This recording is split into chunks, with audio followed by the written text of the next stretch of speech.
No sé si me logran escuchar todos. Buenas tardes, licenciado, ¿sí? Sí, licenciado. Excelente, entonces vamos a retomar la clase. Creo que nos quedamos, no sé si ustedes me ayudan para ver qué fue el último tema que vimos en esta sección.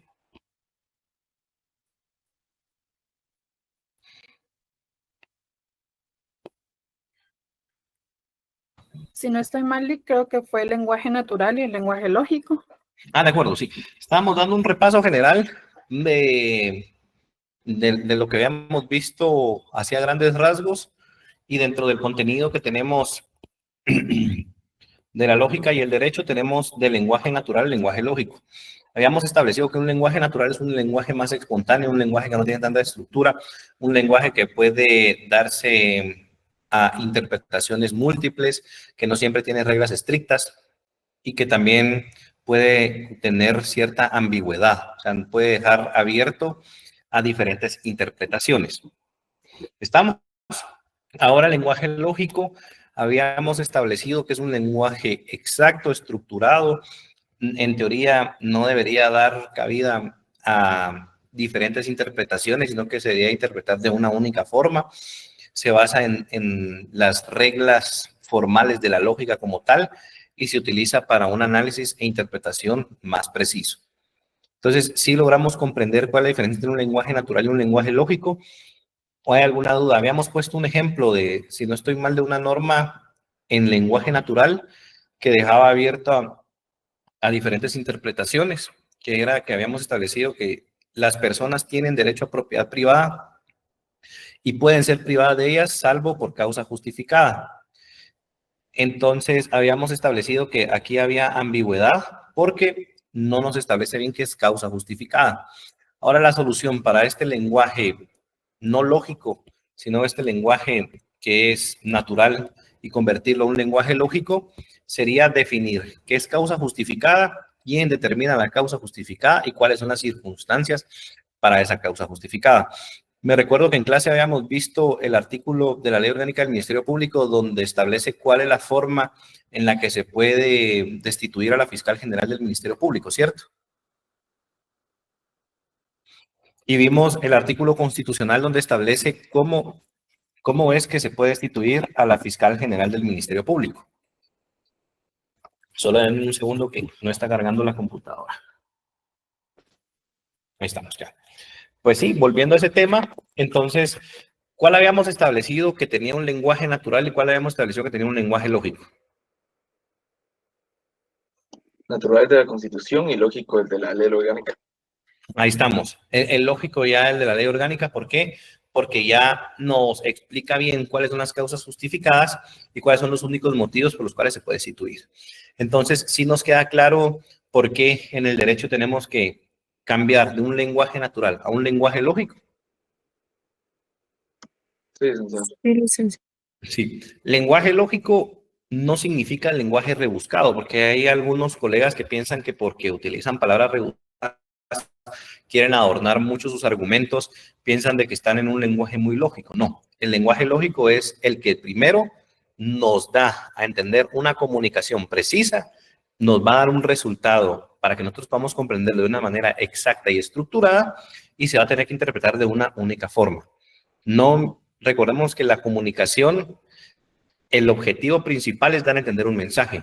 Entonces, en el derecho también, al momento de que nosotros se crea estemos desde las diferentes posiciones, ya sea como legisladores, como jueces, como ministerio público, como abogados, como notarios, nosotros lo que tenemos que buscar siempre es que la comunicación llegue como nosotros queremos dar a entender. No usar un lenguaje rebuscado, no usar palabras complejas. Obviamente, sí es válido que nosotros tengamos un lenguaje técnico un poco más amplio que otras profesiones, pero dependiendo en qué nivel estemos, sí podemos usar nuestro lenguaje técnico o no. Obviamente con un cliente no le vamos a hablar en lenguaje técnico. Si vamos con un juez, como abogados, como ministerio público, no vamos a hablar con palabras simples, vamos a tratar de tener un lenguaje un poquito más técnico, pero que siempre sea lógico, que demos a entender qué es lo que nosotros queremos llevar con ese mensaje. ¿Estamos? ¿Sí? Bueno. Sí, licenciado. Los principios lógicos supremos aplicados al derecho. Establecimos que cuáles eran los principios lógicos supremos: el principio de identidad, no contradicción, tercero excluido, razón suficiente. Creo que eso lo explicamos bastante bien. No sé si hay alguna duda con esto, porque así seguimos avanzando con el contenido. ¿O alguien quiere que retroalimentemos algo? Sí, Ever. Licenciado, disculpe, solo con una molestia. Es que era Sí. para informar que no podré encender mi cámara, ya que ahorita me encuentro del doctor. No hay problema, no hay problema. Ok, muchísimas gracias. Excelente. Sí. ¿Quién más había levantado la mano? Le doy la intervención. Pablo, sí, Pablo. Sí, buenas tardes, licenciado. Bueno, primero que nada, perdón que no pueda encender la cámara, es que voy en el tráfico.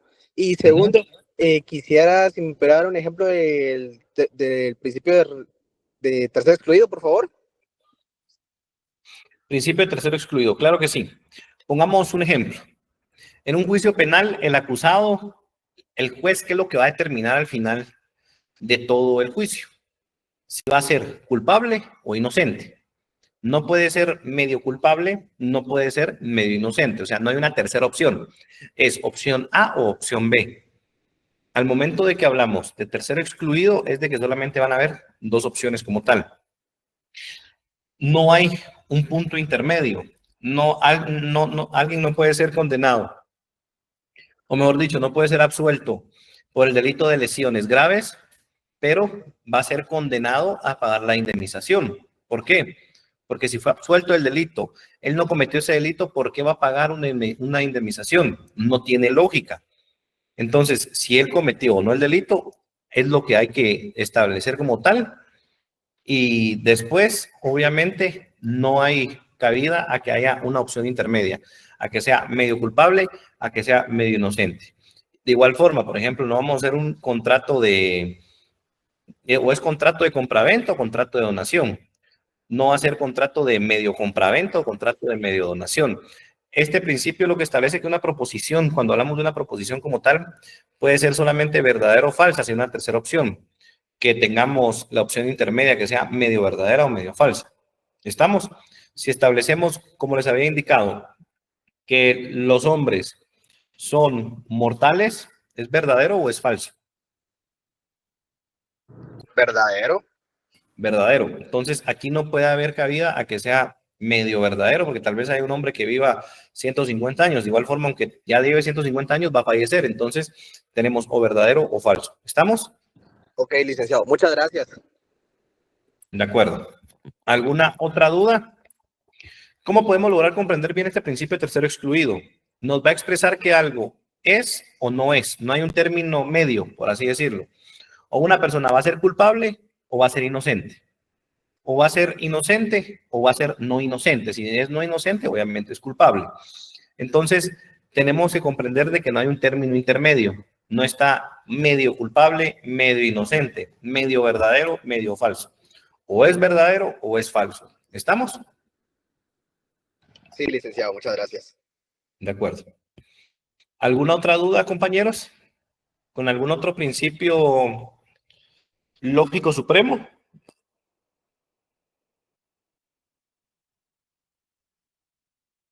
¿No? ¿Todo claro? De acuerdo. Nos fuimos, después empezamos a ver la teoría del concepto jurídico.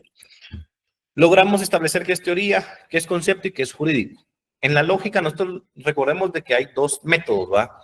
El método inductivo y el método deductivo. ¿Cuál es la diferencia entre uno y otro? A ver, alguien que me dé un ejemplo. Deductivo que va de lo general a lo principal y inductivo que va de lo específico a lo general. Ahí estamos. Deductivo es un proceso de investigación que se basa en la lógica para obtener conclusiones a partir de principios generales. Vamos de lo general a lo específico. Entonces, si nos damos cuenta por qué yo les estructuré teoría del concepto jurídico. Primero, ¿qué es teoría? Después, ¿qué es un concepto? Y después, ¿qué es jurídico? Porque si no sabemos qué es una teoría, obviamente no vamos a saber qué es la teoría del concepto jurídico, porque no sabemos qué es una teoría. Si no sabemos qué es la palabra concepto, tampoco vamos a saber qué es la teoría del concepto jurídico, porque esa palabra es elemental para poder comprender esto. Entonces, ¿cómo hacemos nosotros para poder comprender? De cierta forma puede ser por medio del método deductivo o inductivo. El deductivo vamos de lo general a lo específico. Primero, ¿qué es un concepto? Tenemos que analizar qué es un concepto en general. Ahora ya cuando hablamos de un concepto jurídico, ya hablamos de un concepto más específico, que va a hacer referencia a todo aquello lo que es relacionado al derecho, las normas legales y ordenamiento jurídico. Entonces, al final, ¿por qué es útil para nosotros tener los conceptos jurídicos bien establecidos para que logremos comprender qué es lo que nos quiere dar a entender cada norma, cada sentencia, cada doctrina que nosotros vayamos a leer? ¿Estamos? Sí, licenciado. En el derecho, los conceptos jurídicos son esenciales porque nos permiten definir términos y construir normas claras y poder aplicarlas. Entonces, es básico que nosotros sepamos la conceptualización jurídica como tal. Sí, compañera, ¿tiene la palabra? Licenciado, buenas tardes. ¿Será que puede repetir lo del método deductivo e inductivo, por favor? Claro que sí. Cuando hablamos de que estamos hablando de un método deductivo, vamos a hablar de lo general a lo específico. Por ejemplo, si hablamos de derecho sustantivo, primero tenemos que saber qué es derecho. ¿Qué es lo más general? ¿Derecho o derecho sustantivo?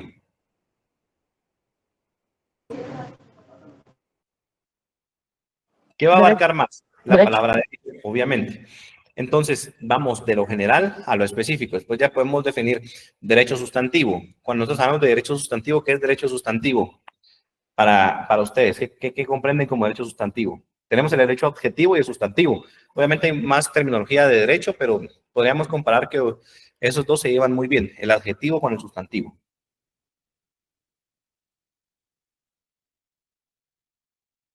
Cuando hablamos de derecho sustantivo, ¿a qué nos referimos? A la norma en sí, a lo que dice la norma. Ajá.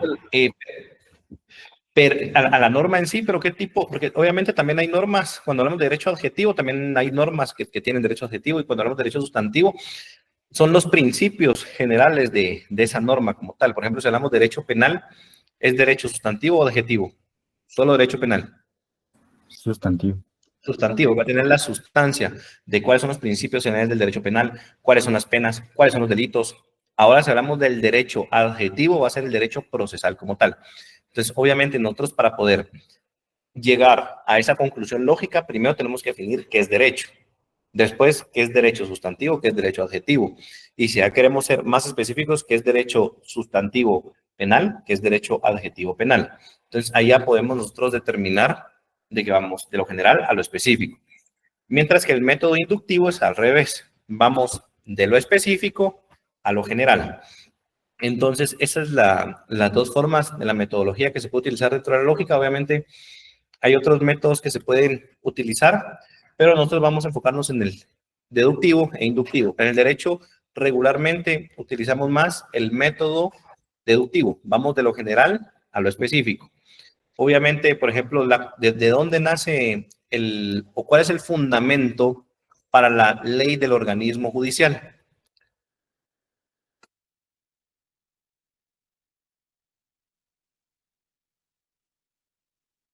Obviamente, la Constitución Política de la República de Guatemala nos establece que va a haber una ley orgánica del organismo judicial que va a desarrollar más a ese organismo del Estado. Entonces, la Constitución nos da la facultad de que se cree la ley del organismo judicial, y obviamente la ley del organismo judicial después crea ciertos reglamentos. ¿Reglamentos de qué? De ciertos tribunales, de ciertos juzgados. Entonces, obviamente, ¿qué es lo general? La Constitución. ¿Qué va a ser lo específico? El reglamento de X juzgado. Entonces, por eso es de que nosotros, obviamente, como estudiosos del derecho, tenemos que lograr analizar estos métodos deductivos o inductivos. ¿Estamos con eso? ¿Alguna duda con lo del método deductivo, método inductivo? ¿Todo Gracias, claro? licenciado. Excelente. Bueno, entonces cuando establecemos conceptualización jurídica, cuando hablamos de contrato, ya habíamos establecido que el contrato lo encontramos regulado en el artículo 1517, que establece que el contrato es cuando dos o más personas convienen en crear, modificar o extinguir una obligación. Si nosotros tenemos duda de qué es contrato, nuestro fundamento legal lo tenemos en el 1517 y ahí nos establece que es un contrato. ¿Será que puede haber contrato de una sola persona? No. No, aquí nos deja claro. Contrato es cuando dos o más personas. Si no, diría cuando uno, dos o más personas convienen en crear, modificar o extinguir una obligación. Ahora nos vamos a ir a otro tema un poco diferente. Cuando hablamos de sociedades mercantiles, ustedes todavía no han visto derecho mercantil, ¿verdad? No lo hemos visto, licenciado. Pero esto se los voy a dejar de ejercicio, lo hacen en una hoja o en su cuaderno. Necesito que me investiguen primero qué es una sociedad, el concepto de sociedad mercantil. Si hay en alguna norma legal guatemalteca el concepto de qué es sociedad mercantil, y si no, según la Real Academia Española, qué es una sociedad mercantil.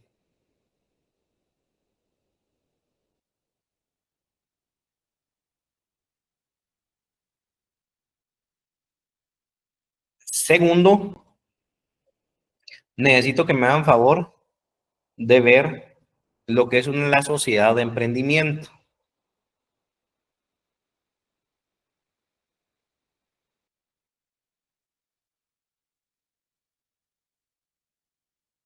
Segundo, ver qué es la sociedad de emprendimiento. Y lo que me interesa, eso lo vamos a discutir la próxima clase, lo que me interesa es que veamos ahí la sociedad de emprendimiento, cuántas personas pueden ser, si puede ser, deben de ser dos o más, o puede ser solamente una.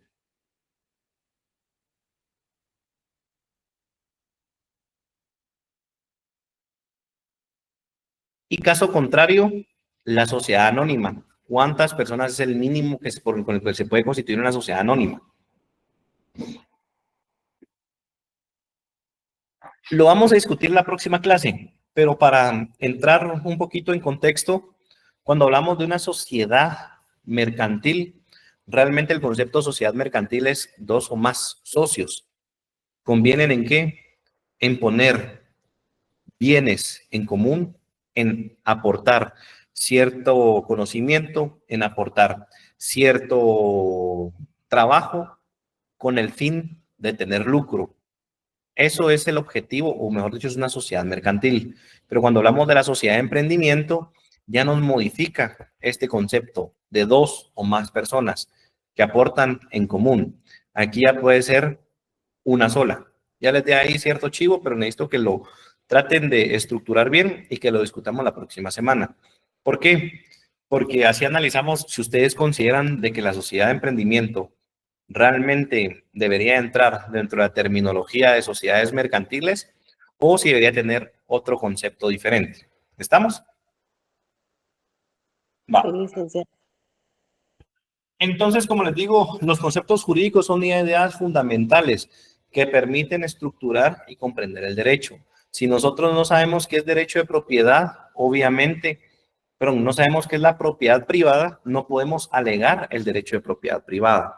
Si nosotros no sabemos cuál es el derecho de igualdad, no vamos a poder alegar el derecho de igualdad en ciertas condiciones. Si nosotros no sabemos cuál es el derecho de petición, al momento que nosotros nos rechacen algo de manera in limine, porque ellos no quieren entrar ni siquiera a conocer nuestra petición, nosotros tenemos la facultad de alegar que tenemos el derecho de petición. Aunque nuestra petición sea ilógica, ellos tienen la obligación de recibir nuestra petición, de escuchar nuestra petición. ¿Estamos?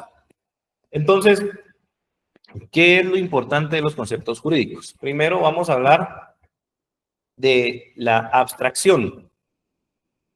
Cuando hablamos de la abstracción, determinamos que los conceptos jurídicos son abstractos. ¿Por qué son abstractos? Porque no se van a referir a un caso en específico, sino que van a representar una categoría general dentro del derecho. ¿Cómo así? Cuando hablamos del concepto contrato, ¿será que contrato es específico solo para cierta rama o solo para cierto momento en alguna rama del derecho? ¿O es un concepto general como tal? Es un concepto general. Es un concepto general. ¿Por qué? Porque tenemos contrato de compraventa. ¿Ya contrato de compraventa ya es abstracto o no es abstracto? No es abstracto porque nos estamos refiriendo a algo como tal. Sí, cada vez, tiene razón el compañero, cada vez es menos abstracto, aunque todavía sigue siendo un poco abstracto, porque si le ponemos compraventa de vehículo, compraventa de bien inmueble, entonces ahí ya vamos volviendo ese concepto menos abstracto. ¿Estamos? Pero como dijo el compañero, excelente. Claro, obviamente, si hablamos solo de contrato, ¿cuántos contratos hay? Infinidad de contratos. Hay contratos típicos, contratos atípicos. Entonces es un concepto muy abstracto. Contrato de compraventa, también. Compraventa de vehículos, compraventa de bienes inmuebles, compraventa de hojas, compraventa de impresoras, de diversos bienes que se pueden comprar y vender. Entonces, obviamente, cuando hablamos de abstracción, es de que cuando establecemos, alguien que me lea el artículo 28 de la Constitución Política de la República de Guatemala, si lo tiene en la mano.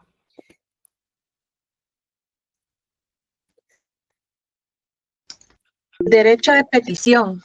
Los habitantes de la República de Guatemala tienen derecho a dirigir individual o colectivamente peticiones a la autoridad, la que está obligada a tramitarlas y deberá resolverlas conforme a la ley. Si analizamos este artículo, vamos a ver de que muchas palabras son abstractas. ¿Por qué abstractas? Porque es de manera general. Primero, derecho de petición. Los ciudadanos, establecemos de que todos los ciudadanos, cualquier ciudadano puede tener ese derecho. Tienen el derecho de hacer, ¿qué? Solicitudes. ¿Qué tipo de solicitud? No establece en específico qué tipo de solicitud. Y segundo, ¿a quiénes van a ir dirigidas? A cualquier autoridad. No establece qué tipo de autoridad, si para el organismo ejecutivo, legislativo, judicial, si para los órganos de control, para Tribunal Supremo Electoral. O sea, va a ser para cualquier autoridad. Entonces, es un concepto abstracto. El artículo 28, si podemos analizar, tiene varios conceptos abstractos. ¿Por qué? Porque aplica para diversas cosas. ¿Estamos? Sí, licenciado. Va. Entonces, abstracción. Abstracción es una de las características de los conceptos jurídicos. Estamos viendo cuáles son las características de los conceptos jurídicos. Otra, generalidad. Aparte de abstracción, tenemos la generalidad. Cuando hablamos de generalidad, ¿qué creen ustedes qué es la generalidad? Vamos a ver, hoy vamos a preguntar a ciertos compañeros para que hagamos un poquito más participativa la clase. Vamos a ver aquí quién me aparece. Para Tania García, ¿qué es la generalidad? La categoría de una cosa. O sea, como por ejemplo decir automóviles, que abarcaría las motocicletas y los carros. Sí, cuando hablamos de automóviles es un concepto general. Cuando hablamos de algo general, es que se aplica a múltiples situaciones, sujetos, sin limitarse a un caso en específico. Recordemos de que a veces, como hay una forma en normas de carácter general y hay normas que establecen de carácter específico. Cuando hablamos carácter específico, es lo contrario a generalidad. Cuando hablamos de carácter específico, una norma específica, que me puedan dar ejemplo, cualquiera se lo dejo abierto ahí para que puedan intervenir y indicarme alguna norma de carácter específico. La ley de femicidio. La ley de armas y municiones. Sí, ley de armas y municiones, ley de femicidio y otras formas de violencia contra la mujer. Obviamente no es de carácter general porque la ley de femicidio y de violencia contra otras formas de violencia contra la mujer va a tutelar solamente a las mujeres, a los hombres no. La ley de armas y municiones también que puso el ejemplo aquí el compañero Carlos Uriel, obviamente es una ley específica. ¿Por qué? Porque solamente va a regular a las personas que compren, vendan, tengan la posesión de armas y de municiones. ¿Estamos? Entonces, cuando hablamos de que los conceptos jurídicos van a tener carácter general, es porque realmente van a aplicar a múltiples situaciones y sujetos. Cuando hablamos de delito, de un delito como tal, obviamente hay cuánta cantidad de delitos. Si hablamos de homicidio, el homicidio puede aplicar para diferentes circunstancias, para diferentes hechos en concreto y para diferentes sujetos en particular. ¿Cuántas personas han sido sentenciadas por homicidio? Un sinfín. Entonces, obviamente es un concepto general que ¿qué es homicidio? Quien diere muerte a otra persona. Sencillo. Entonces, obviamente, ¿cuántas personas van a dar muerte a otras? Es una cantidad grande, obviamente, dentro de los tipos penales como tal. Características del concepto jurídico tenemos abstracción, generalidad. El tercero es sistematicidad.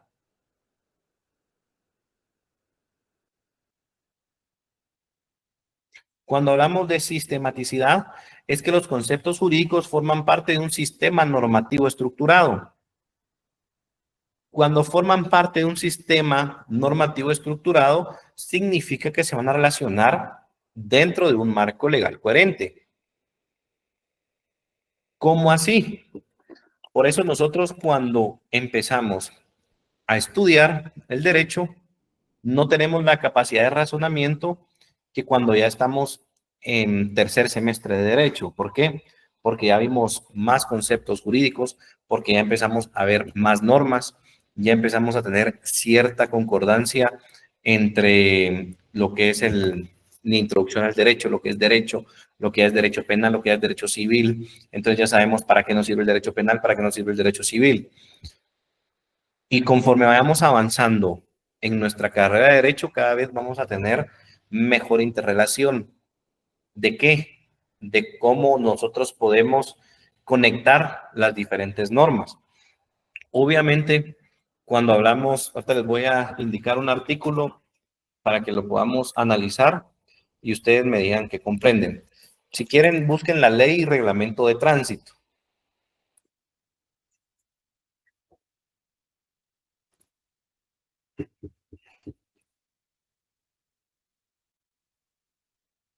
Dentro de la ley y reglamento de tránsito vamos a encontrar la definición de vía pública.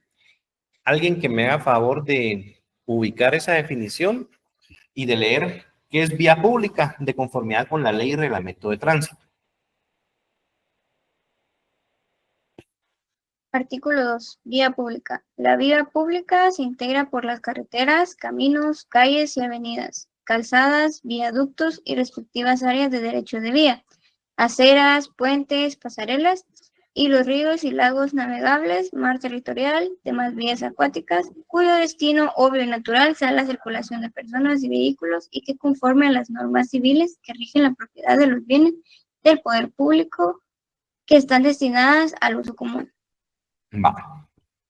De acuerdo, entonces, para ustedes, ¿hasta dónde es el límite de la propiedad privada de una casa?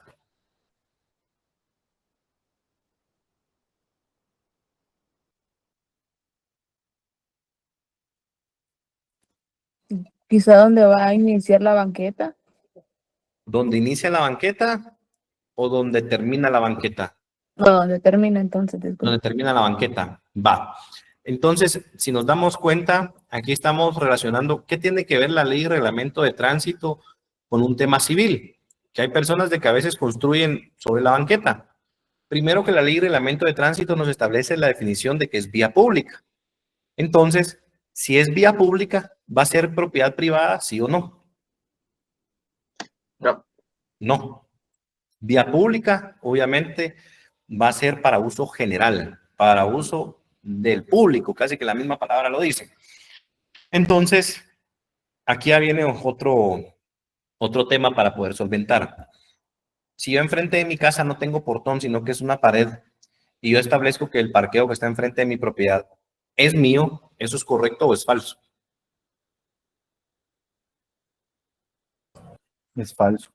Es falso, ¿por qué? Porque pertenece a la vía pública. Y recordemos de que entonces, ¿quién tiene el...? Ah, no, porque como es enfrente de mi propiedad, yo tengo el derecho a parquearme ahí. No, recordemos que uno de los principios generales del derecho es que el primero en tiempo, primero en derecho. Entonces, si alguien llega y se parquea ahí, va a ser el que tiene el derecho de parquearse ahí. Ahora es diferente que me parquee enfrente de un portón. Si me parqueo enfrente de un portón, ahí sí estoy perjudicando a otra persona. Caso contrario, no. Entonces, ¿de qué nos sirve la sistematización? Que nosotros logremos comprender el derecho que lo entendamos de manera general, de manera concatenada, de manera sistematizada, no que analicemos un artículo y que de manera aislada queramos comprenderlo. Es lo que les decía, si viene alguien que no sabe derecho y establece, bueno, veamos a ver qué es lo que dice la Constitución para poder que el presidente destituya a una fiscal general.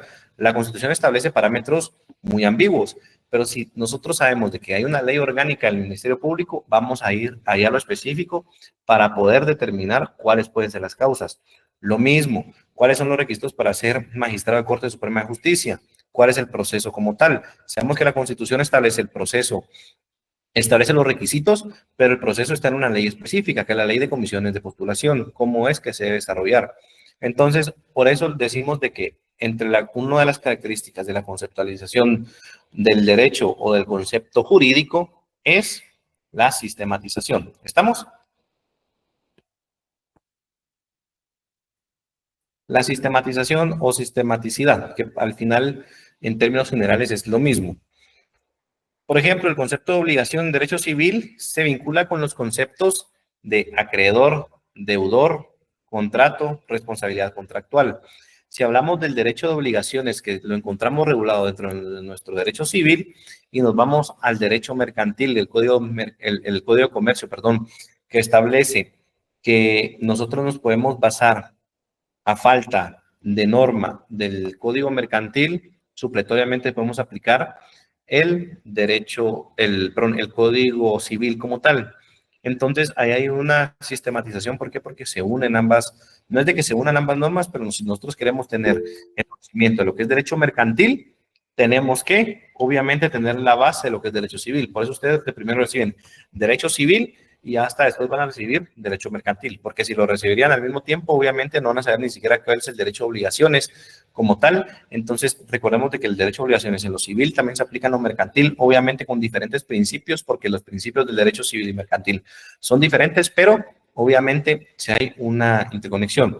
¿Cuáles son las características del concepto jurídico?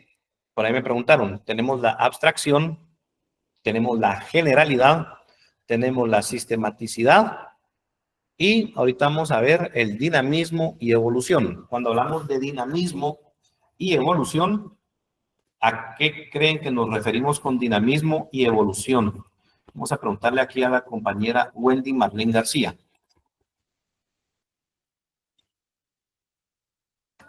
Dinamismo y evolución, dijo, ¿verdad, licenciado? Pues para mí dinamismo es como ser algo como activo, ¿verdad? Y evolución es cómo se va transformando. Sí, evolución es de que va a tener cierta transformación, cierta mutación con el tiempo. Entonces, el derecho es una ciencia, recordemos que es social.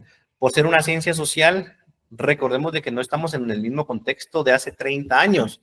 Hace 30, 40 años teníamos la facilidad de tener una computadora, un teléfono y poder comunicarnos de una manera fácil. No, hace 30 años calculan de que era problema el tema de que robaran identidad de las personas por medio de redes sociales. No, hace 30 años había problemas con que nosotros nos metiéramos a un link y robaran toda nuestra información. Tampoco.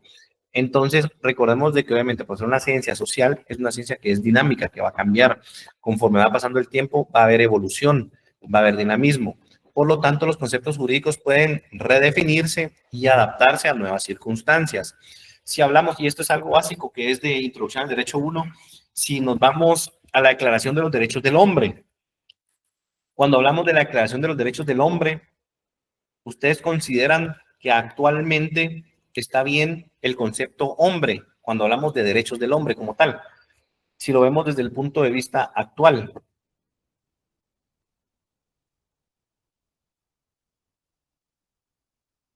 ¿Qué consideran? ¿Sí o no? No, para mí no. No. No. Obviamente cuando nosotros empezamos a estudiar derecho, sabemos que la acepción a la palabra hombre abarca tanto género femenino como género masculino. Pero al día de hoy ya no debería ser derechos del hombre, no debería ser derechos de las personas como tal. Entonces, si nos damos cuenta, hace X cantidad de años teníamos ese concepto como tal que abarcaba tanto al género femenino como masculino. Ahora ya lo redefinimos, ahora ponemos de las personas como tal, del ser humano.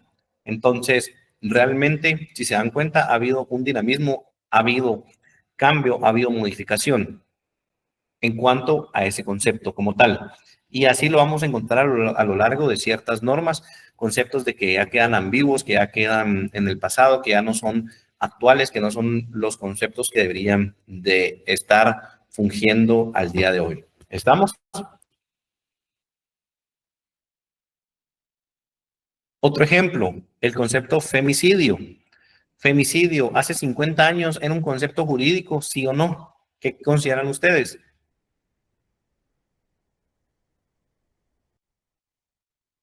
No. No, hace 50 años no existía el concepto femicidio. Actualmente es un concepto muy común al momento de que nosotros lo tratemos de comparar con diferentes sistemas legislativos o normativos en cuanto a derecho penal a lo largo de Latinoamérica.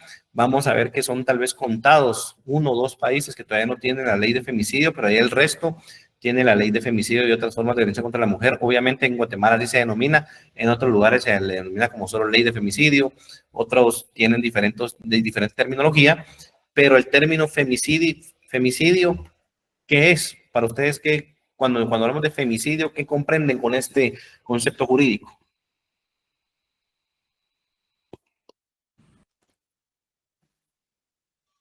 Que es un asesinato que se relaciona mucho con la condición de la persona, o sea, básicamente matar a alguien por ser mujer.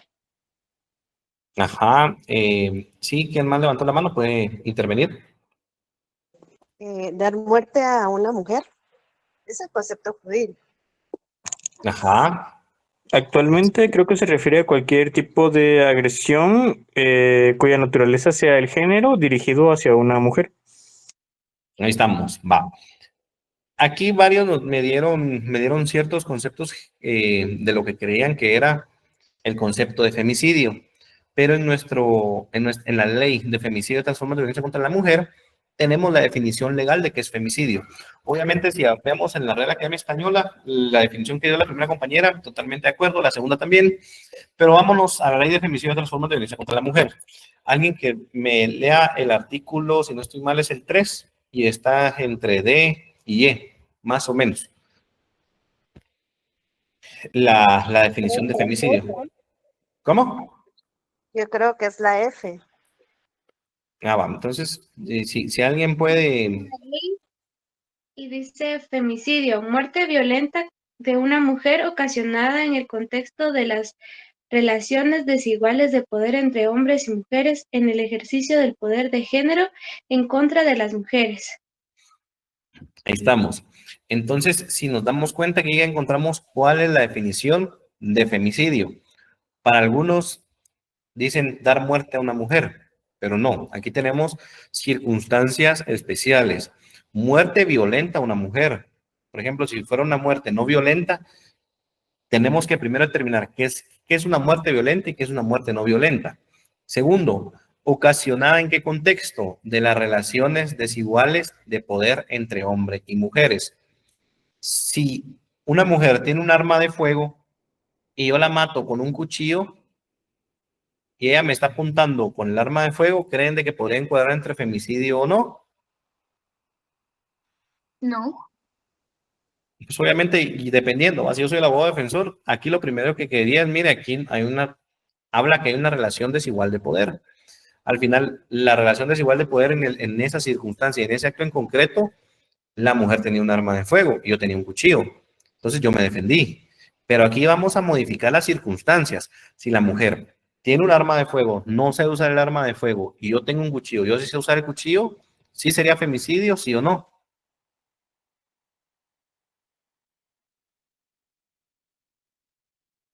¿Qué creen?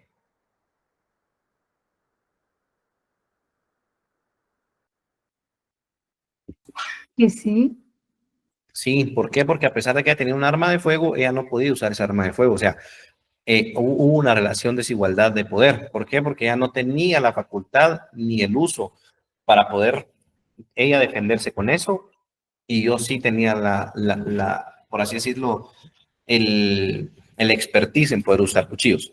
Obviamente, por eso, o sea, ahí es donde nosotros vamos viendo, obviamente que tenemos que analizar el derecho desde una base lógica para que, ya sea que fijamos como abogado defensor o como ministerio público o como jueces y determinar realmente si hubo o no hubo femicidio. Aquí nosotros estamos haciendo juicios así con el poco contexto que yo les doy, pero ya en los casos en concreto ustedes van a ver ya todas las circunstancias, todas las pruebas, cómo se recabaron las pruebas, realmente si son pruebas válidas. Entonces ahí ya se va a tipificar si es femicidio o no es femicidio. ¿Estamos?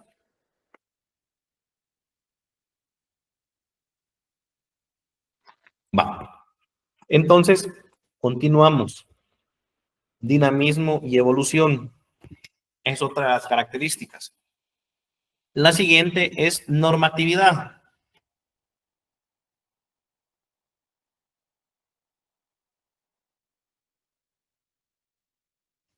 Los conceptos jurídicos están regulados por normas y principios generales del derecho, lo que significa que su contenido y aplicación van a depender del ordenamiento jurídico vigente. ¿Estamos?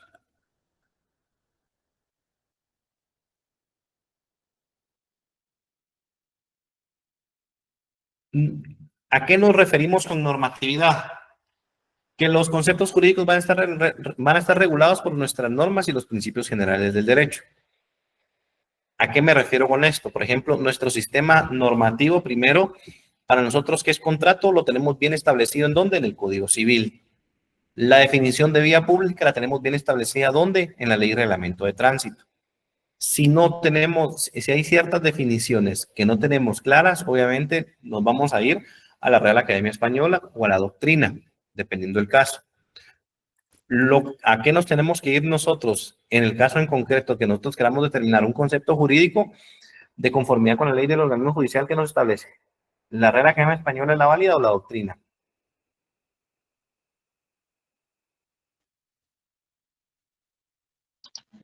¿La doctrina? Vamos a ver, no me recuerdo qué artículo está presente en los primeros de la ley del organismo judicial, donde establece cómo se tiene que interpretar y analizar y que cuando no hay algún concepto quede ambiguo, lo vamos a interpretar de conformidad con la Real Academia Española. Está también por donde están los artículos de que el idioma oficial de Guatemala es el español, creo yo. Tal vez alguien que me haga favor de poder buscarlo.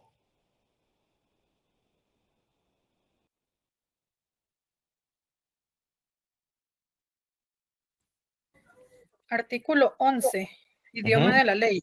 El idioma oficial es el español. Las palabras de la ley se entenderán de acuerdo con el diccionario de la Real Academia Española en la acepción correspondiente, salvo que el legislador las haya definido expresamente. Va, entonces ahí estamos.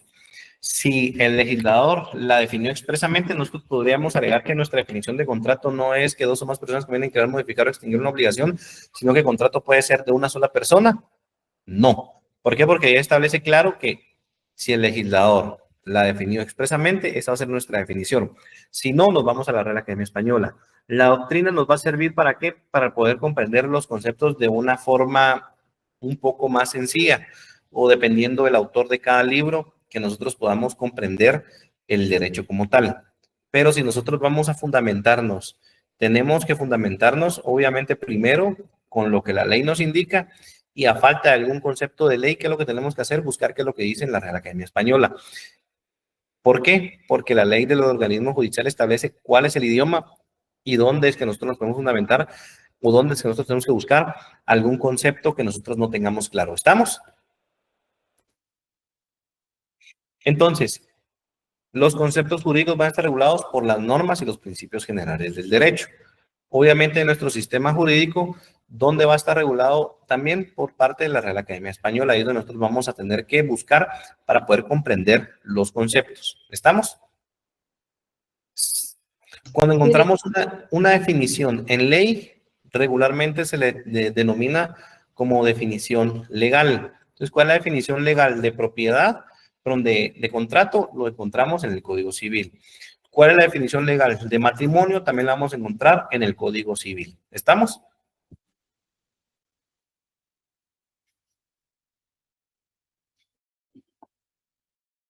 Sí, licenciado. Va.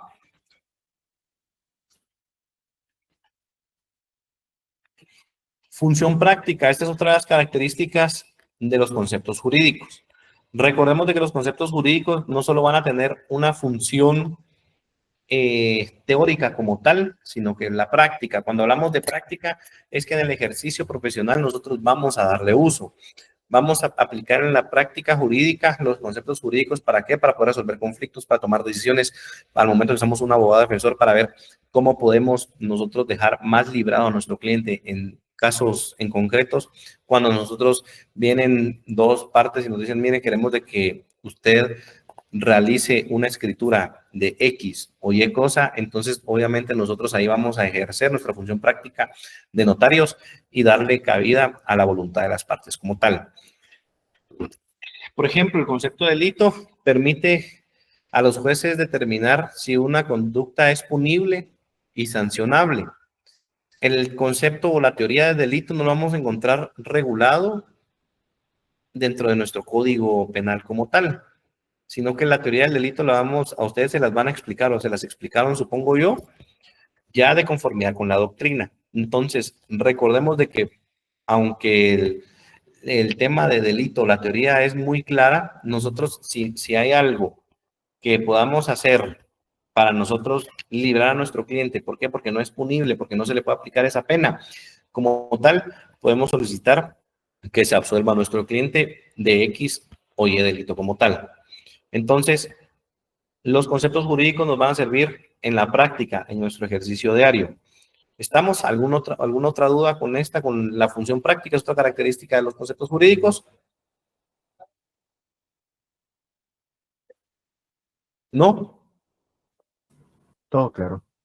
Todo claro. Y por último, tenemos precisión y rigor técnico.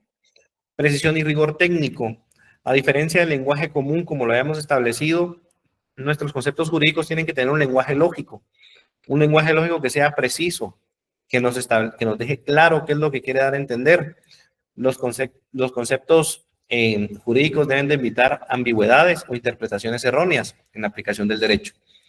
Obviamente, aquí estamos viendo el tema de cómo debe ser, del deber ser. Recordemos que el ser es algo diferente al deber ser en la actualidad. Obviamente vamos a encontrar en nuestra normativa muchos conceptos que no tienen precisión ni rigor técnico, conceptos de que dejan espacio para que se pueda interpretar de diversas formas. Entonces, obviamente, si ustedes ven que en ciertas normas está ese rigor técnico, no de una buena forma, sino que lo están haciendo con un lenguaje natural, en un lenguaje lógico, no voy a decir, porque en teoría debería haber tenido precisión y rigor. Todo concepto jurídico, eso nos lo dijo el Lic Maldonado, y en este momento yo estoy viendo que esta ley no tiene rigor técnico, ni precisión, ni tampoco un lenguaje lógico, es porque recordemos de que tenemos muchas normas que no tienen un lenguaje lógico, sino que un lenguaje natural. Y por eso mismo hay a veces conflicto en el tema de interpretación normativa. Esto, como les repito, es la teoría. La precisión y rigor técnico, realmente todos los conceptos jurídicos deberían de ser precisos y deberían de evitar ambigüedades o interpretaciones erróneas. ¿Estamos?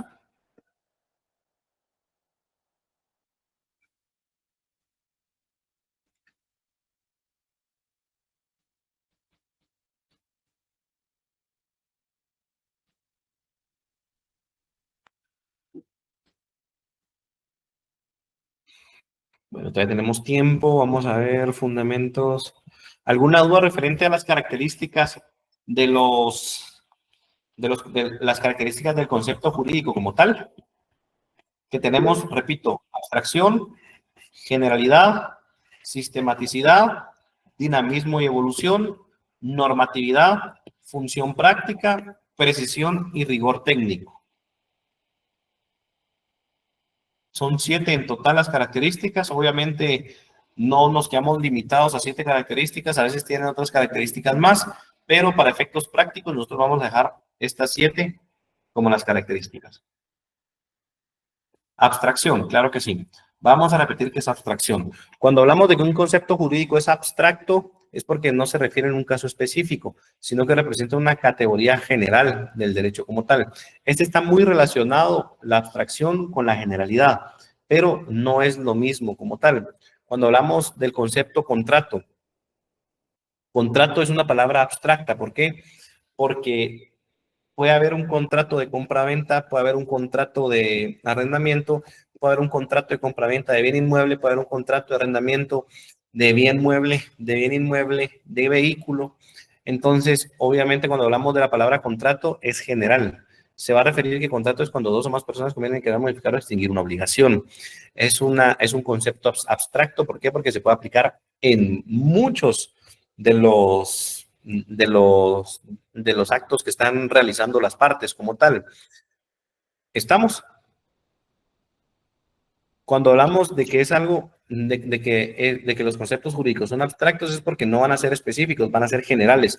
O sea, van a aplicar para la mayor cantidad de casos y no en un caso específico como tal. Como les repito, es muy parecido el tema de abstracción con generalidad.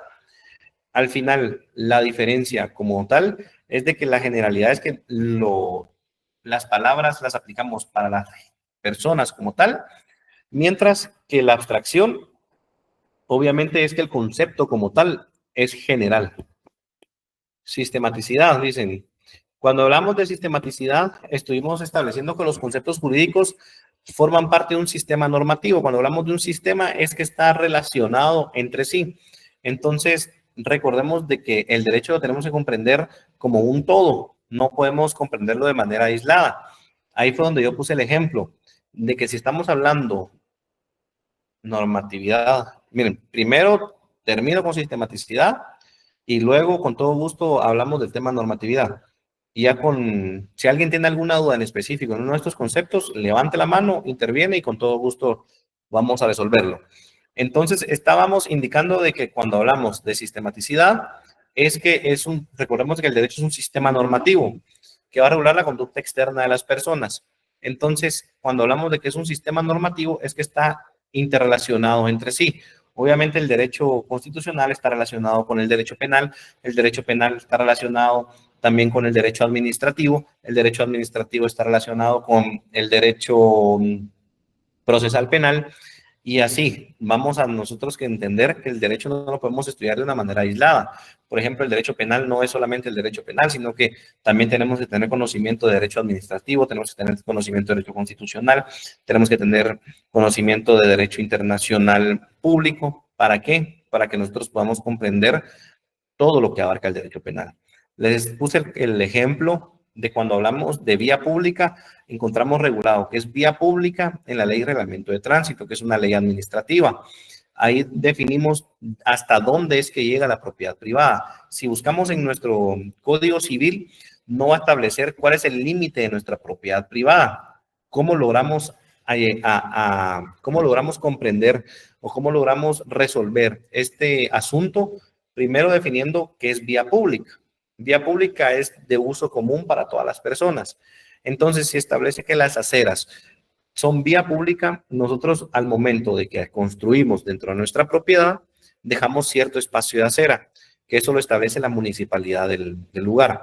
Entonces, esa acera forma parte de nuestra propiedad, sí o no. Logramos establecer con el artículo de la Ley de Reglamento de Tránsito que no. ¿Por qué? Porque forma parte de la vía pública. Entonces, hasta desde dónde a dónde comprende nuestra propiedad privada, él comprende desde el límite cuando termina la acera para dentro de nuestra propiedad.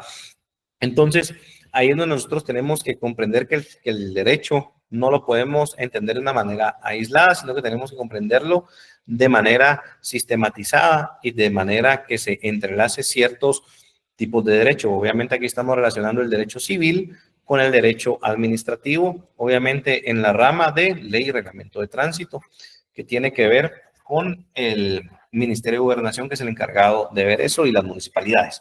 ¿Estamos? Sí, gracias. Si hablé muy rápido, lo expliqué muy rápido, si no, hablo un poquito más despacio y tratamos de explicarlo de otra forma para que logren comprenderlo. Ustedes me van diciendo que a veces lo hablo un poco rápido, entonces, si es muy rápido mi forma de expresar, indíquenmelo y así trato de bajarlo. Vamos a ir con normatividad. Los conceptos, cuando estábamos hablando de normatividad, es que vamos a encontrar regulados dentro de nuestra norma ciertos conceptos. Por ejemplo, ¿dónde encontramos regulado matrimonio? En el Código Civil. En el Código Civil. ¿Dónde encontramos regulada la palabra persona?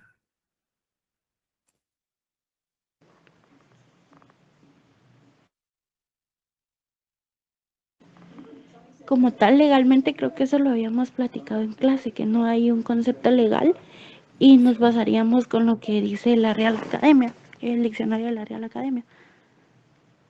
Ahí estamos. Entonces, Regularmente, si no encontramos dentro de nuestra normatividad, o sea, dentro de nuestras leyes, alguna definición de concepto jurídico como tal, por ejemplo, persona, obviamente nos vamos a la Real Academia Española. ¿Por qué nos tenemos que ir a la Real Academia Española? De conformidad con la ley del organismo judicial que establece que el idioma español es la lengua oficial y que a falta de que, o para nosotros poder comprender cierta palabra y que no esté descrita por el legislador, vamos a aplicar lo que dice el diccionario de la Real Academia Española. Entonces, si nosotros queremos definir qué es persona, obviamente nos tendremos que ir a la Real Academia Española porque no hay ninguna ley ni reglamento que defina a la palabra persona. ¿Estamos? ¿Alguna otra duda? Si quieren, activan el micrófono y me van indicando, porque creo que no puedo ver los comentarios, pero no sé si tienen alguna otra duda referente a las características del concepto jurídico. Buenas tardes. Perdone. Acerca de... Pero solo vamos a darle la palabra a Giovanni, creo que es. Buenas tardes, licenciado. Sí, buenas tardes, dígame. Si pudieran ampliar un poquito más o dar ejemplo acerca de la característica de rigor técnico. Rigor técnico, va. Cuando hablamos de un rigor técnico, está muy relacionado con el lenguaje lógico. Un rigor técnico es que obviamente para poder legislar debe haber una técnica legislativa. Cuando hablamos de técnica legislativa, regularmente todas las normas al principio, si quieren, esto búsquenlo para que ustedes lo tengan ahí a la mano, que va a ser, se los dejo de tarea, solo ahorita le doy la palabra a Flor. Como tarea es buscar qué es la técnica legislativa como tal.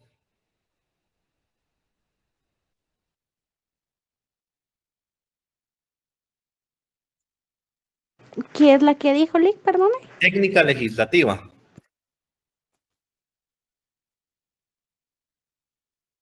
De manera general voy a explicar. Cuando hablamos de técnica legislativa, es que obviamente una norma, una ley, un reglamento debe ir bien estructurado. Cuando hablamos de rigor técnico, es que debe cumplir con ciertos requisitos técnicos. Por ejemplo, primero, si van a haber palabras nuevas que no estén establecidas dentro de alguna otra ley o otra norma, debemos dar la definición de estas leyes. Segundo, debemos dar los conceptos generales como tal.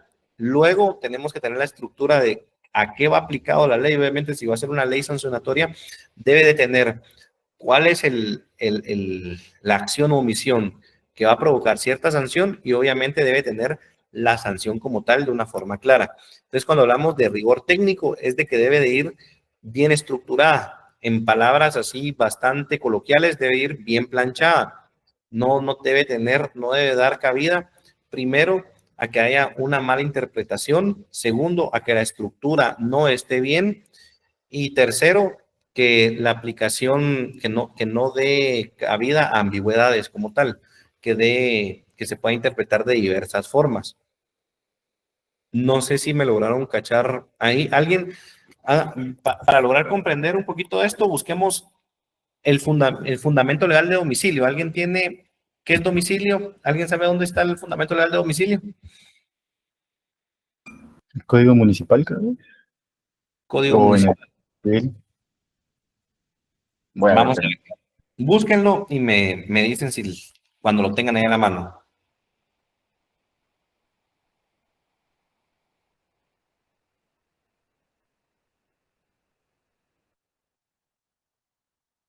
Licenciado, es en el Código Civil, artículo 36. Excelente. ¿Qué dice el 36? El domicilio legal de una persona es el lugar en donde la ley fija su residencia para el ejercicio de sus derechos y el cumplimiento de sus obligaciones, aunque de hecho no esté allí presente. Ahí estamos. Entonces, aquí tenemos la definición de domicilio. Cuando hablamos de domicilio, si hablamos solamente de la palabra domicilio, lo buscamos en un diccionario cualquiera, va a ser que domicilio es el lugar donde una persona vive. Pero según el Código Civil, domicilio es donde una persona vive o no. No. Otro elemento que modifica este concepto es de que no necesariamente tiene que estar viviendo ahí la persona para poder ejercer derechos u obligaciones.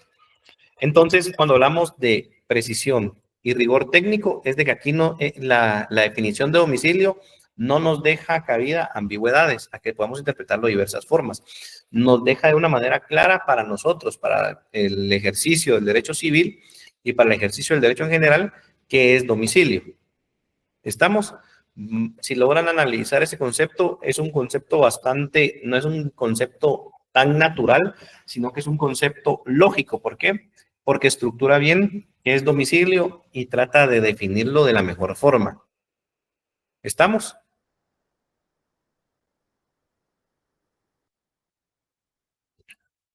¿Sí quedó claro, compañero Giovanni? ¿O quiere que lo expliquemos de otra forma? Sí, está claro, licenciado. De acuerdo. ¿Alguien más con alguna otra duda referente a esto? Yo les voy a hacer llegar un material para que puedan tener como base de estudio. Creo que la próxima semana es que ya tenemos parciales, ¿verdad? Sí, Lick. Sí.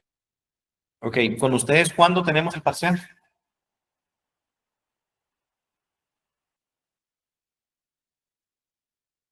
¿Alguien tiene ya fecha, no?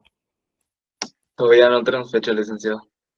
No han subido calendario, solo algunos licenciados sí han dado qué día, pero no todos. Pero denme un minuto, ahorita les confirmo qué fecha tenemos parcial con ustedes. Lógica jurídica tenemos el 28. Todavía tenemos tiempo. Hasta el 28 es nuestro parcial. Entonces, de igual forma, yo voy a ver si este fin de semana les comparto el material. Solo tengo que terminar de hacer unos ajustes acá. Y así, en base a esto, no quiere decir que solo lo que está en el material va a venir en el parcial. Va a venir lo que hemos visto en clase, que es casi literalmente el 90% de lo que está en el material. Obviamente van a haber ejercicios prácticos que no están en el material, que sí logramos desarrollar en la clase.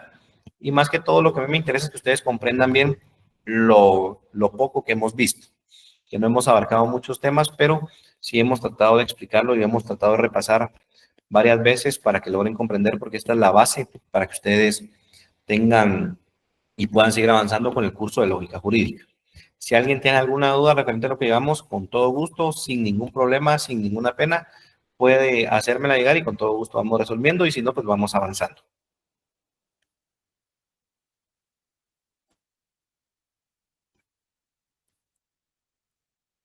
¿Alguna duda? ¿No?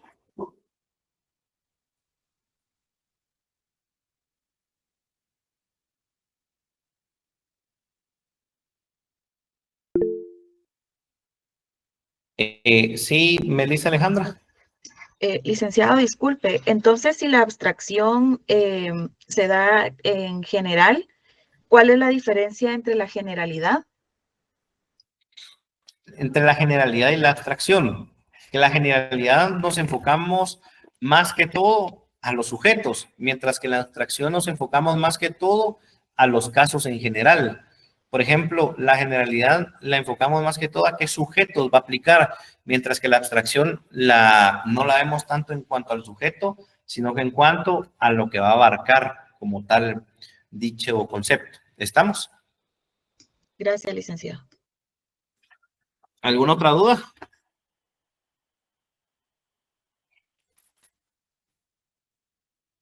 ¿No?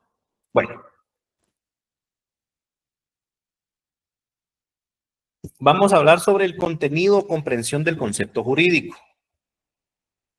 Y vamos a ver qué es el contenido o comprensión del concepto jurídico versus la extensión del concepto jurídico. Cuando hablamos de comprensión o contenido del concepto jurídico, son las características esenciales del concepto. Por ejemplo, si hablamos que es derecho objetivo, entonces podemos establecer que derecho objetivo hay varias definiciones. Podemos decir que es un sistema normativo que regula la conducta externa de las personas, se basa en principios fundamentales de equidad, justicia, bien común. Podemos definir que es el conjunto de normas jurídicas que regula que es el conjunto de normas jurídicas, principios, doctrinas que regula la conducta externa de las personas y que se basa en principios generales de justicia, equidad, bien común. Obviamente, ambos conceptos de derecho objetivo están bien. ¿Por qué? Porque ambos abarcan en la comprensión del contenido esencial. Si yo vengo y establezco que, vamos a establecer fácil, que derecho es el sistema normativo que regula la conducta externa de las personas. Creo que para que logremos comprender bien el contenido esencial o las características esenciales de qué es derecho, es que es un sistema normativo. Cuando hablamos de sistema normativo, podemos definir que el sistema normativo es el conjunto de normas, principios, doctrinas e instituciones. ¿Por qué? Porque están interrelacionadas entre sí. Pero para dejarlo un poquito más corto el concepto, decimos que es un sistema normativo que regula la conducta externa de las personas. Esas son las características esenciales de qué es derecho. Ya la extensión, por así decirlo, es el conjunto de elementos que aplica el concepto. Yo puedo venir y extenderme en el concepto. ¿Qué puede aplicar el derecho? Primero, que sus principios son justicia, equidad, bien común. ¿Qué otros principios hay en el derecho?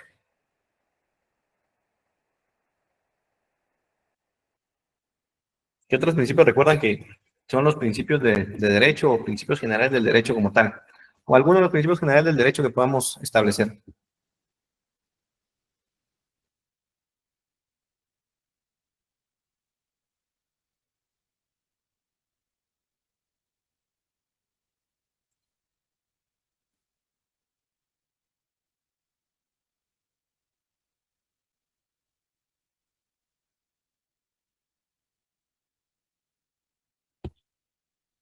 No sé si me escuchan, si están por ahí todavía. Sí, licenciado. Justicia. Justicia, ¿qué otro principio más podemos encontrar? Jerarquía. Legalidad. Legalidad. Entonces podríamos establecer que también el derecho se basa en los principios de legalidad, de justicia, de bien común, de igualdad, no tanto. Hay quienes que establecen que la igualdad son los principios del derecho, pero para mí no, porque para mí igualdad es dar a todos por igual, y realmente en un estado, o mejor dicho, dentro de lo que estamos viviendo, dar a todos por igual no es lógico. ¿Por qué? Porque todos tenemos necesidades diferentes. Entonces, si establecemos un derecho de igualdad, tanto hombres como mujeres tenemos los mismos derechos y obligaciones, tanto las personas con necesidades especiales como las que no tienen necesidades especiales tenemos los mismos derechos y obligaciones, y realmente tanto los menores como los mayores tendríamos los mismos derechos y obligaciones. Obviamente no se puede establecer que la igualdad es uno de los principios generales del derecho, aunque algunos estudiosos sí lo determinan. Pero para no entrar ahí en discusión y en teorías propias, el tema es el siguiente. La comprensión del contenido como tal es lo básico, son las características esenciales del concepto. ¿Cuáles son las características esenciales del concepto de derecho? Que es un sistema normativo que regula la conducta externa de las personas. Eso es lo básico, lo esencial. Como bien les había dicho, que es un conjunto de normas jurídicas, principios, doctrinas e instituciones que regulan la conducta externa de las personas. Si nosotros modificamos eso, si modificamos lo básico, por así decirlo, decimos de que derecho es el sistema normativo que regula la conducta interna de las personas, ¿consideran de que va a ser el concepto de derecho, sí o no?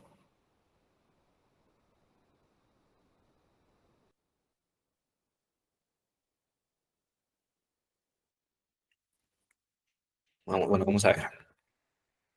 Vamos a preguntar aquí mejor. Pienso que no, licenciado, no sé.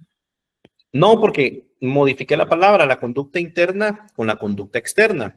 ¿El derecho regula la conducta interna de las personas, sí o no? No. ¿Regula mis pensamientos? No. Yo en este momento puedo estar pensando que quiero cometer algún delito como tal, pero media vez queda en mi mente y no lo manifieste de manera externa, no va a ser un delito, ni tampoco va a entrar el derecho a regular. ¿Estamos? Entonces, obviamente, como establecimos, lo básico, lo esencial, va a ser parte del contenido o comprensión del concepto jurídico. Ahora, la extensión van a ser los elementos que siempre van a aplicar a este concepto. La extensión es lo que nosotros podemos agregar. Por ejemplo, lo voy a poner un ejemplo un poco diferente. Para hacer un pastel, ¿qué es lo básico? Si quiero hacer un pastel, obviamente, dependiendo qué tipo de pastel, pero voy a necesitar harina, huevo, leche y mantequilla. Esa es la comprensión o contenido principal del pastel. Mi extensión va a ser lo que yo quiero adornarlo. Si yo le quiero poner ya sea crema batida, si le quiero poner anisío, si le quiero poner fresa, si le quiero poner mora, le quiero poner lo que sea, obviamente que tenga correlación con el pastel, no le va a poner atún a un pastel dulce, ¿va? Entonces, media vez tenga relación como tal, esa va a ser nuestra extensión. ¿Estamos? ¿Quedó claro qué es la diferencia entre la comprensión o contenido versus la extensión como tal?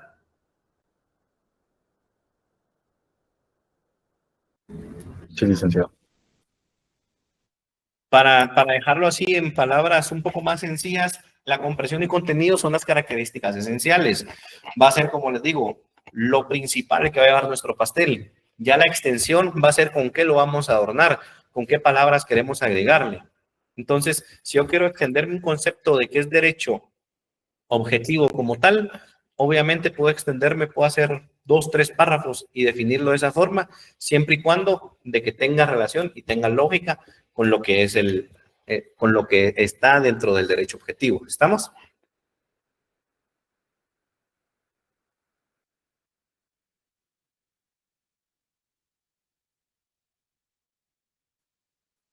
¿Sí les quedó claro lo que es la comprensión o contenido y extensión, que son, por así decirlo, dos formas que podemos separar de un concepto? Les voy a poner un ejemplo, que ya nos faltan 3 minutos. Voy a ver si les dejo un ejercicio para que ustedes logren identificar cuál es la comprensión o contenido, que son las características esenciales de un concepto, y cuál es la extensión del concepto. ¿Estamos? Si me da chance, se lo subo más tarde ahí al grupo, y si no, pues lo vemos la próxima clase. Creo que ya terminamos, ¿verdad? Ya si 45 es que finalizamos, entonces voy a dejarles 3 minutos más para dudas, comentarios u opiniones. Yo creo que ya no vamos a tener clase presencial. La última clase que tenemos es la próxima, ¿va? Sí, Sí, licenciado. Va. Entonces, vamos a ver hasta dónde llegamos la próxima clase, y yo les confirmo si después de la próxima clase tal vez da oportunidad o me da tiempo para poder hacer un repaso general antes del examen. Si me da tiempo, pues con todo gusto lo hago. Si mi agenda es un poco apretada, pues nos vamos a tener que ver hasta el día del parcial. ¿Estamos? Sí, licenciado. Gracias. Va, de acuerdo. Entonces, jóvenes, y si no hay más dudas, si no hay comentarios o opiniones, pues pasen feliz tarde y nos vemos en la siguiente sesión. Gracias, licenciado. Feliz tarde. Feliz tarde.